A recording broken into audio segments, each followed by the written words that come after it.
Welcome back to kids commerce zone. So दोस्तों, लास्ट जो सेशन हमने किया था उसमें हमने लेजर्स के 30th क्वेश्चन तक हमने कर लिया था। आज हम बाकी के इसके 18th क्वेश्चन बचे हैं। 18 क्वेश्चन आज हम कवर करेंगे। दोस्तों, ये जो पीडीएफ हम डिस्कस कर रहे हैं, मैंने पहले भी बताया था कि इसकी जो पीडीएफ है वो आपको मिलेगी किड्स कॉमर्स जोन की ऐप पर। और इसके साथ ही कुछ मॉक टेस्ट हैं, 10 मॉक टेस्ट, और मॉक टेस्ट में 50 अकाउंटेंसी के क्वेश्चंस हैं, विद एनालिसिस वीडियोस भी हैं। तो आप वो मॉक टेस्ट देकर अपने जो आपने प्रिपरेशन कर रखी है उसका आप जायज़ा ले सकते हो कि आपकी प्रिपरेशन कैसी है, और उसको फिर आप एनालाइज भी कर सकते हो क्योंकि एनालिसिस वीडियोस भी उसमें हैं। तो आप वो मॉक टेस्ट भी दे सकते हो। तो दोस्तों, आज हम जो लेजर के बाकी बचे हुए क्वेश्चंस हैं उनको डिस्कस करेंगे, और मेरी कोशिश रहेगी कि एटलीस्ट एक हफ्ते में कम से कम 3 या 4 वीडियोज़ में आपके लिए ले आऊँ। थोड़ा मुसरफियत रहती है तो ज़्यादा वीडियोज़ में बना नहीं पा रहा, बट आगे कोशिश करूँगा कि 3 से 4 वीडियोज़ आपको हर वीक मिले। चलिए दोस्तों, आज का सेशन शुरू करते हैं। Received 7500 from Ritika in full settlement of 8000, posting will be made in Ritika's account. देखिए, हमें रितिका से 7500 मिले और फुल सेटलमेंट 8000 की थी। मतलब ये कि जब भी वर्ड आप याद रखो फुल सेटलमेंट हो तो इट मीन्स कहीं ना कहीं डिस्काउंट है। मतलब ये कि 8000 हमने रितिका से लेने थे, हमने लिए 7500, इसका मतलब बाकी 500 रुपये हमने उसको डिस्काउंट कर दिया। बाकी 500 हमने क्या कर दिया? डिस्काउंट कर दिया। तो अब ज़रा इसकी अगर हम जनरल एंट्री बनाएं तो क्या बनेगी? देखिए, हमारे पास कैश आया तो कैश अकाउंट को तो मैं कर दूंगा डेबिट, ठीक है। और हम कैश किससे आया? हमें रितिका से। तो अब अगर हम रितिका को डिस्काउंट दे रहे हैं तो डिस्काउंट को भी हम कर देंगे डेबिट, क्योंकि हमारे लिए ये एक एक्सपेंस है। और रितिका के अकाउंट को हम कर देंगे क्रेडिट, ठीक है। रितिका के अकाउंट को हम कर देंगे क्रेडिट। अब इसने कहा कि posting will be made in Ritika's account. देखिए, रितिका से हमने कितने पैसे लेने थे? 8000। असल में हमने कितना लिया? 7500, और डिस्काउंट कितना कर दिया? 500। तो रितिका के अकाउंट में हमने जो पोस्टिंग की, कहाँ की? ये आपके सामने है, क्रेडिट साइड में। और कितने अमाउंट से? 8000 से। तो हमारा आंसर भी यही रहेगा, 8000 ऑन द क्रेडिट साइड। चलिए जी, नेक्स्ट पे मूव करते हैं। Pay to Vishakha 14000 in full settlement of 15000। हमने विशाखा को 14000 रुपया दिया जबकि देना 15000 था। तो यहाँ पर भी क्योंकि वर्ड फुल सेटलमेंट है, इट मीन्स कहीं ना कहीं डिस्काउंट है, तो 1000 का इसमें डिस्काउंट है। Posting of 1000 will be made to the. अब पोस्टिंग 1000 की हम कहाँ करेंगे? तो चलिए इसको भी ज़रा पहले सॉल्व कर लेते हैं। हमने विशाखा को पेमेंट कर दी, तो हम विशाखा को हम कर देंगे डेबिट, क्योंकि वो रिसीवर है, डेबिट द रिसीवर। अब हमें डिस्काउंट मिला, ठीक है, तो हमने पहले उसको कैश दिया और हमें मिला डिस्काउंट, तो डिस्काउंट को हम कर देंगे यहाँ पे क्रेडिट, क्योंकि हमारे लिए ये गेन है। तो विशाखा को कितनी पेमेंट करनी थी? 15000 की। असल में कितनी की? 14000। और बाकी 1000 हमें क्या मिल गया? डिस्काउंट। तो क्वेश्चन ये था कि posting of 1000 will be made to the. तो कहाँ पोस्टिंग करेंगे? डिस्काउंट अकाउंट में, लेकिन कहाँ? क्रेडिट साइड में। So answer will be credit side of discount account.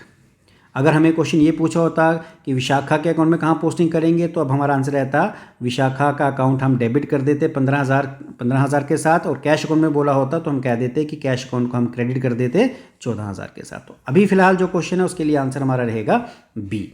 चलिए जी, नेक्स्ट पे मूव करते हैं। पेड टू जिज्ञासा 11500 इन फुल सेटलमेंट ऑफ 12000। हमने जिज्ञासा को 11500 रुपये दिए जबकि फुल सेटलमेंट 12000 की थी। इसका मतलब 500 रुपये हमें डिस्काउंट मिल गया। Posting will be made to जिज्ञासा's अकाउंट। जिज्ञासा के अकाउंट में हम कितने की पोस्टिंग करेंगे? तो हमने जिज्ञासा को पैसे दिए। सबसे पहले जिज्ञासा का अकाउंट हम क्या कर देंगे? जिज्ञासा का अकाउंट हम कर देंगे डेबिट, ठीक है, क्योंकि हम वो रिसीवर है तो हम उसको डेबिट कर देंगे। हमने पेमेंट की तो टू कैश, और साथ में हमें डिस्काउंट मिला तो टू डिस्काउंट रिसीव्ड। क्लियर हो गया? तो चलिए, जिज्ञासा को हमने कितने पैसे देने थे? हमने देने थे 12000, लेकिन असल में पेमेंट कितनी की? 11500, और 500 में डिस्काउंट मिल गया। क्या पूछा था? पोस्टिंग विल बी मेड इन जिज्ञासा अकाउंट। जिज्ञासा के अकाउंट में हम कितने की पोस्टिंग करेंगे? जिज्ञासा के अकाउंट में हम 12000 की पोस्टिंग करेंगे, और जिज्ञासा के अकाउंट को हम डेबिट करेंगे। सो 12000 ऑन द डेबिट साइड। अगर इसी की जगह ये पूछा होता कि कैश अकाउंट को हम क्या करेंगे? Posting will be made in cash account, तो हम कहते हैं कि कैश अकाउंट की क्रेडिट साइड में हम 11500 से की पोस्टिंग करते। डिस्काउंट के बारे में पूछा होता तो डिस्काउंट अकाउंट को हम क्रेडिट करते हैं 500 रुपये के साथ। तो ये पॉसिबल जो क्वेश्चन हो सकते हैं जिनके आंसर होते हैं। बट अभी जो क्वेश्चन पूछा गया है कि जिज्ञासा के अकाउंट में हम कितने की पोस्टिंग करेंगे, तो 12,000 on the debit side is the right answer. चलिए जी नेक्स्ट पे, proprietor of the business withdrew goods from business for private use. अब प्रोप्राइटर यानी ओनर जो है अपने बिजनेस में से गुड्स को पर्सनल यूज़ के लिए विड्रॉ कर रहा है, it will be posted to. अगर मैं इसकी जनरल एंट्री बनाऊँ सबसे पहले तो वो क्या बनेगी, हम लिखेंगे drawings account right to goods withdraw की टू परचेज अकाउंट राइट। अब ज़रा देखते हैं आंसर्स में। सबसे पहले कहता है क्रेडिट ऑफ ड्राइंग्स अकाउंट, नहीं जी ड्राइंग्स अकाउंट को तो हमने डेबिट किया है इसलिए ये आंसर गलत है। डेबिट ऑफ परचेज अकाउंट, नहीं परचेज अकाउंट को हमने क्रेडिट किया है इसलिए ये भी गलत है। क्रेडिट ऑफ परचेज अकाउंट, तो हमने परचेज अकाउंट को क्या किया, क्रेडिट किया, is the right answer, C is the right. चलिए next is the total of purchase return column of purchase return book will be posted to. देखिए हमारी जो परचेजेज होती हैं, हम परचेज को हमेशा क्या करते हैं, डेबिट, लेकिन परचेज रिटर्न को हम क्या करते हैं, ये आप सबको पता होगा क्या करते हैं, क्रेडिट करते हैं। ठीक है, अब इसने कहा total of purchase return column of purchase return book, जो हमारी परचेज रिटर्न बुक है उसका जो टोटल है, परचेज रिटर्न कॉलम का टोटल है, उसको हम कहाँ पोस्ट करेंगे। देखिए जो परचेज रिटर्न है सबसे पहली बात तो परचेज रिटर्न अकाउंट में ही आएंगी, वो कहाँ आएंगी, परचेज रिटर्न बुक में ही आएंगी, परचेज रिटर्न अकाउंट में ही आएंगी। इसलिए पहले दो आंसर तो हो नहीं सकते क्योंकि परचेज रिटर्न को परचेज रिटर्न में ही दिखाना है। अब हमें कहाँ दिखाना है, debit side of purchase return या क्रेडिट साइड। तो परचेज रिटर्न आपने देखा कि क्या हो रही है, क्रेडिट हो रही है, इसका मतलब credit side of purchase return account. तो आंसर हमारा रहेगा क्रेडिट साइड। ज़रा देख लेते हैं इसका आंसर। नेक्स्ट में होगा, जस्ट ए सेकेंड, थोड़ा इसको छोटा करें, हाँ ये रहा, तो ये रहा इसका answer, credit side of purchase return account. So D is the right answer. चलिए जी नेक्स्ट पे मूव करते हैं। Question number 36, total of sales return column of sales return book will be posted to. Again वैसा ही question है लेकिन वो परचेज पे था, ये सेल्स पे है। सबसे पहले आप सबको पता है कि सेल्स को हम क्या करते हैं, सेल्स को हमेशा हम क्रेडिट करते हैं, लेकिन सेल्स रिटर्न को हम क्या करेंगे, सेल्स रिटर्न को हम डेबिट करते हैं। तो total of sales return column of sale return books, जो हमारी सेल रिटर्न बुक है उसका जो सेल रिटर्न का कॉलम है उसका टोटल जो हम कहाँ ट्रांसफ़र करेंगे। देखिए जो सेल्स रिटर्न है अगेन वो सेल्स अकाउंट में नहीं आएगी, ना डेबिट ना क्रेडिट साइड में। सेल्स रिटर्न को सेल्स रिटर्न अकाउंट में ही दिखाना है, लेकिन कौन सी साइड, अभी आपने देखा कि सेल्स रिटर्न क्या होता है, डेबिट होता है। इसका मतलब debit side of sales return account is the right answer. चलिए जी नेक्स्ट पे मूव करते हैं। Purchase goods from Manoj of 20,000 at 20% trade discount, posting will be made in Manoj account. सबसे पहले आपको मैं ये बता दूं कि आप सबको पता है कि जो ट्रेड डिस्काउंट है हम इसको बुक में दिखाते नहीं हैं, इसको हम जस्ट टोटल वैल्यू में से माइनस कर देते हैं। तो सबसे पहले हम हमारी जो गुड्स की कॉस्ट है वो तो 20,000 है, इसमें से माइनस कर देंगे trade discount, just a second, इसमें से माइनस कर देंगे क्या, ट्रेड डिस्काउंट।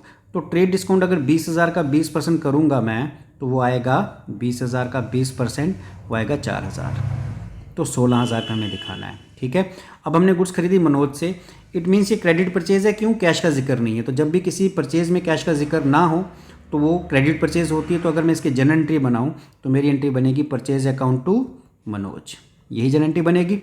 अब क्वेश्चन पूछा था posting will be made in Manoj account, Manoj के अकाउंट में हम कितने की पोस्टिंग करेंगे, हम 16,000 की पोस्टिंग करेंगे और कहाँ करेंगे, क्रेडिट साइड में। So credit side of 16,000 is the right answer. I hope आपको क्लियर है। चलिए जी नेक्स्ट पे मूव करते हैं। Goods return to X will be posted to, हमने एक्स को गुड्स रिटर्न की, इसको हम कहाँ पोस्ट करेंगे। अगर हम एक्स को गुड्स रिटर्न कर रहे हैं तो हमारी जनरल एंट्री जो बननी चाहिए वो बननी चाहिए एक्सिस अकाउंट डेबिट। अगर हम एक्स को गुड्स वापस कर रहे हैं तो इसका मतलब हमारी परचेज रिटर्न है।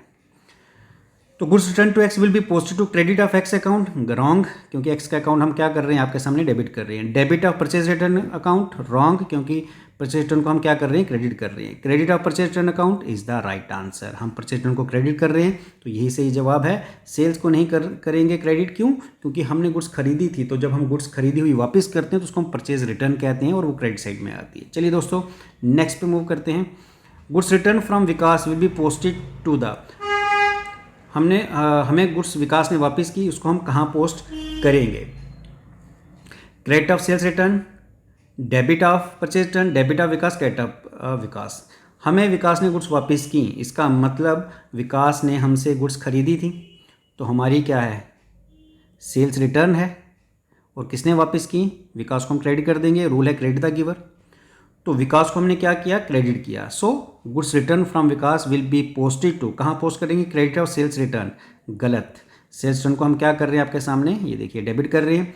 डेबिट और परचेज रिटर्न नहीं, क्योंकि ये सेल्स की रिटर्न की एंट्री है, तो परचेज तो इसमें आएगी नहीं। डेबिट ऑफ विकास अकाउंट गलत, क्योंकि विकास के अकाउंट को हम आपके सामने क्रेडिट कर रहे हैं। सो आंसर रहेगा क्रेडिट ऑफ विकास अकाउंट। चलिए जी नेक्स्ट पे मूव करते हैं। Dinesh who owed us 8,000 become insolvent and paid us 60% in full settlement. Posting will be made to Dinesh account. Dinesh ने हमसे 8,000 रुपया लिया था, वो इंसॉल्वेंट हो गया, मतलब दिवालिया हो गया, वो हमारा पैसा नहीं चुका सकता था। उसने हमें 60% दिया और फुल सेटलमेंट हो गई, यानी इसका मतलब बाकी जो 40% था वो हमारा पैसा हमने बैड डेट्स में लिख दिया या बैड डेट्स में राइट ऑफ कर दिया। Posting will be made to Dinesh account. सबसे पहले अगर हम इसकी जनरेटी बनाएं तो क्या बनेगी, हमारी जनरेटी बनेगी कैश अकाउंट डेबिट, जो पैसा नहीं मिला 40% उसके लिए लिखेंगे bad debt account to Dinesh, right. अब दिनेश ने हमें कितने पैसे देने थे, 8,000, 60% यानी 4,800 दे दिया, कितना नहीं दिया, 3,200। तो posting will be made to Dinesh account, Dinesh के अकाउंट में हम पोस्टिंग कितने अमाउंट के साथ कर रहे हैं, 8,000 on the credit side. So answer रहेगा बी, ठीक है। अगर कैश अकाउंट में पोस्टिंग का क्वेश्चन पूछा होता तो हम कहते हैं कैश अकाउंट हम पोस्ट डेबिट कर देते 4,800 के साथ, और बैड डेट्स का पूछा होता कि बैड डेट्स में कहाँ पोस्टिंग करनी है, तो हम कह देते कि बैड डेट्स अकाउंट को भी हम डेबिट कर देते विद ₹3200 के साथ। तो फिलहाल जो क्वेश्चन पूछा गया, दिनेश के अकाउंट में कहाँ पोस्टिंग करेंगे, दिनेश के अकाउंट की क्रेडिट साइड में पोस्टिंग करेंगे और 8,000 के साथ वो पोस्टिंग की जाएगी। चलिए दोस्तों नेक्स्ट पे मूव करते हैं। Total assets in a business are 8 lakh and total liabilities are 5 lakh. देखिए एक बिजनेस के टोटल एसेट्स कितने के हैं, एक बिजनेस के टोटल, आप सबको पता है assets is equal to capital plus liabilities, accounting equation जो आपको याद होगी। एसेट्स अगर 8 लाख के हैं, लाइबिलिटीज़ अगर 5 लाख की हैं, इसका मतलब जो बैलेंस अमाउंट है 3 लाख का वो आपकी क्या है, वो आपकी कैपिटल है। तो ज़रा अब आते हैं क्वेश्चन के ऑप्शंस पर, ऑप्शंस देख लेते हैं क्या क्या हैं। ऑप्शंस हैं डिफरेंस इज कॉल्ड, डिफरेंस को हम क्या कहेंगे, इनकम, एक्सपेंस, कैपिटल या गुडविल। तो मैंने अभी बता दिया जो डिफरेंस है उसको हम बोलेंगे कैपिटल। चलिए जी नेक्स्ट पे मूव करते हैं। Sold goods for cash at the list price of 8,000 at 10% trade discount and 3% cash discount. Posting will be made at discount account. हमने गुड्स बेची कैश में, लिस्ट प्राइस उनकी 8,000 थी, उसमें से 10% ट्रेड डिस्काउंट है और 3% कैश डिस्काउंट। डिस्काउंट अकाउंट में हम कितने की पोस्टिंग करेंगे। सबसे पहली बात कि ट्रेड डिस्काउंट आप सबको पता है कि हम नहीं दिखाते, तो जब हम डिस्काउंट की बात कर रहे हैं इसका मतलब कैश डिस्काउंट की बात हो रही है। तो अगर मैं इसकी एंट्री बनाऊं तो गुड्स की जो लिस्ट प्राइस 8,000 था, लेकिन आप सबको पता है कि डिस्काउंट को हम जो है जो हमारा ट्रेड डिस्काउंट होता है वो हम सीधा माइनस कर देते हैं 10%। तो अगर मैं 8,000 का 10% करूँ तो वो होता है 800, यानी एक्चुअल में मेरी सेल कितनी है 7,200 की। तो अगर मैं इसकी एंट्री बनाऊं तो एंट्री क्या बनेगी, कैश अकाउंट डेबिट, 3% मैंने डिस्काउंट दिया to sales, sorry just a second, cash account debit, discount account debit to sales. तो मैंने सेल 7,200 की 7,200 की सेल की, इसमें से कैश डिस्काउंट मुझे मिल रहा है 3%। तो अगर मैं 7,200 का 3% निकालूँ, 3% निकालूँ वो बनता है 216। तो 216 रुपये मेरा क्या बनता है, डिस्काउंट बनता है, ठीक है। और यही क्वेश्चन पूछा था, बाकी जो वैल्यू है मैं यहाँ लिख दूंगा। तो 216 रुपये मेरा डिस्काउंट बनता है, और कहाँ बनता है, डेबिट साइड में, इसलिए मेरा आंसर रहेगा A 216 on the debit side. चलिए जी next. Sold good for cash at the list price of 10,000 at 20% trade discount, 5% cash discount, posting will be made at sales account. ये क्वेश्चन आपका आज का होमवर्क, या आप मुझे उसमें बताओगे, कमेंट सेक्शन में आप मुझे बताओगे। The word to balance brought down and by balance brought down are recorded in the particular column at the time of posting. Balance brought down, to balance brought down या by balance brought down हम कब लिखते हैं, किस case में लिखते हैं, याद रखना जब भी हम ओपनिंग एंट्री बनाते हैं उस केस में जब हम पिछला बैलेंस को आगे लाते हैं, पिछले दिन का बैलेंस या पिछले वीक का बैलेंस या पिछले साल का बैलेंस हम इस साल में या इस दिन में या इस वीक में आगे लेके आते हैं, तो हम बैलेंस ब्रॉट डाउन लिखते हैं। एसेट्स के लिए बैलेंस ब्रॉट डाउन लिखते हैं, और लाइबिलिटीज़, एसेट्स और एक्सपेंस के लिए बैलेंस ब्रॉट डाउन लिखते हैं, और लाइबिलिटीज़ कैपिटल इनकम के लिए बैलेंस कैरी डाउन लिखते हैं। लाइबिलिटी कैपिटल और इनकम के लिए बैलेंस कैरी डाउन लिखते हैं, ब्रॉट डाउन लिखते हैं। चलिए जी, next is normally the following accounts are balance. कौन कौन से अकाउंट बैलेंस किए जाते हैं दोस्तों? जो नॉमिनल अकाउंट होता है उसको हम बैलेंस नहीं करते। तो कौन कौन सा अकाउंट बैलेंस किया जाता है? Only personal real account. Nominal account को हम बैलेंस नहीं करते, उनका बैलेंस सीधा हम अपना ट्रेडिंग अकाउंट या प्रॉफिट लॉस अकाउंट में ट्रांसफर करते हैं। चलिए जी, next is which of these accounts have debit balance. किसका डेबिट बैलेंस होता है? इनमें से किसका डेबिट बैलेंस है? Income received in advance. अगर हमें कोई इनकम एडवांस मिल गई तो हमारी लाइबिलिटी है, और लाइबिलिटी का हमेशा क्रेडिट बैलेंस होता है। सो ये आंसर नहीं है। नेक्स्ट देख लेते हैं, बैंक लोन। बैंक लोन भी हमारी लाइबिलिटी है, ठीक है, बैंक लोन भी हमारी लाइबिलिटी है, और लाइबिलिटी का क्रेडिट बैलेंस होता है। क्रेडिटर फॉर गुड लाइबिलिटी है, लाइबिलिटी का क्रेडिट बैलेंस होता है। तो हमें पूछा था डेबिट बैलेंस किसका है? Prepaid insurance. ये हमारे एसेट्स होते हैं, और एसेट्स का हमेशा कौन सा बैलेंस होता है? डेबिट बैलेंस होता है। चलिए next is which of the following is known as principal book of accounting. इसमें से हम किसको कहते हैं principal book of accounting? So answer is ledger. Ledger is the principal book of accounting. Journal is the book of, journal को कहते हैं book of original entry. Clear हो गया? बैलेंस शीट तो हमारी पोजीशन स्टेटमेंट बताती है। ट्रायल बैलेंस तो एक स्टेटमेंट होती है जो अर्थमेटिकल एक्यूरेसी मतलब हम जिसे चेक करते हैं अपनी। So ledger is the principal book of account, journal is the book of original entry, trial balance is a statement जो हमें अर्थमेटिकल एक्यूरेसी दिखाती है लेजर की, और बैलेंस शीट हमारी पोजीशन स्टेटमेंट होती है। चलिए दोस्तों, last is credit balance of personal account is. देखिए, पर्सनल अकाउंट यानी किसी के नाम का जुड़ा हुआ अकाउंट, या तो वो एसेट होगा या लाइबिलिटी, और एसेट्स का हमेशा डेबिट बैलेंस होता है, लाइबिलिटीज का हमेशा कौन सा बैलेंस होता है? Credit balance. तो अगर कोई पर्सनल अकाउंट का क्रेडिट बैलेंस है, इट मीन्स वो क्या रहेगा? Amount payable. वो क्या रहेगा? Amount payable. D is the right answer. तो दोस्तों, ये थे आज के MCQs। नेक्स्ट सेशन जो है ज़रा चेक कर लेते हैं कौन सा आ रहा है, trial balance and errors. Next MCQs होंगे हमारे ट्रायल बैलेंस एंड एरर्स पर। इसका वीडियो भी कल या परसों तक आ जाएगा। थैंक यू दोस्तों, थैंक यू वेरी मच।